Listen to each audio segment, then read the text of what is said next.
Le Tout-Puissant a dit, les faibles d'esprit parmi les gens vont dire, qui les a détournés de leur direction vers laquelle ils s'orientaient auparavant? Dis, c'est à Dieu qu'appartient le levant et le couchant. Il guide qui il veut vers un chemin droit. C'est ainsi que nous avons fait de vous une communauté juste, pour que vous soyez témoins aux gens, et le messager soit témoin à vous. Et nous n'avions établi la direction vers laquelle tu te tournais que pour savoir qui suit le messager et qui s'en retourne sur ses talents. C'est un changement difficile, mais pas pour ceux que Dieu guide. Et ce n'est pas Dieu qui vous fera perdre votre foi. Certes, Dieu est compatissant et miséricordieux pour les gens. Dans la vie éternelle que nous vivons aujourd'hui sur cette terre, l'âge 40 est le milieu des âges éternels, et l'âge 60 est l'âge dans lequel le corps a déjà perdu une partie de sa force principale.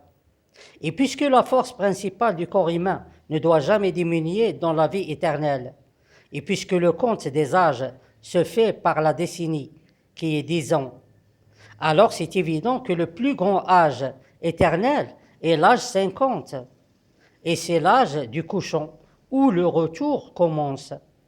Et par suite, le plus petit âge éternel est l'âge 30, et c'est l'âge du levant, où l'aller vers le retour commence. Mais Dieu Tout-Puissant veut choisir une autre chose, différente de celle imposée par cette loi. Pour que la poussière de l'être humain, c'est-à-dire son corps et son esprit, goûte un peu de la faiblesse du couchant et de la faiblesse du levant. C'est-à-dire qu'il veut retarder le retour et avancer l'aller. Pas d'une décennie, mais la moitié seulement. C'est-à-dire que le plus grand âge éternel devient l'âge 55 et le plus petit âge éternel devient l'âge 25.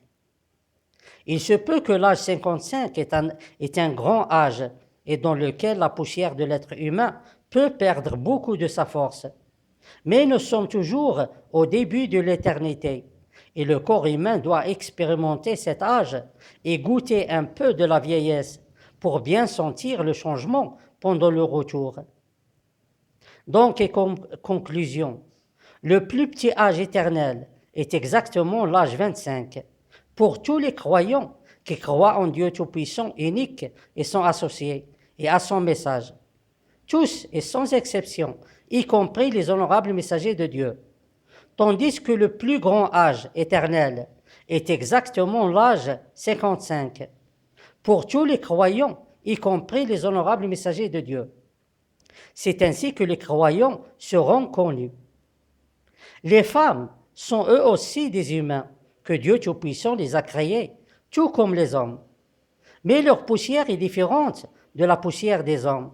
Alors les choses sont aussi différentes dans leur vie éternelle.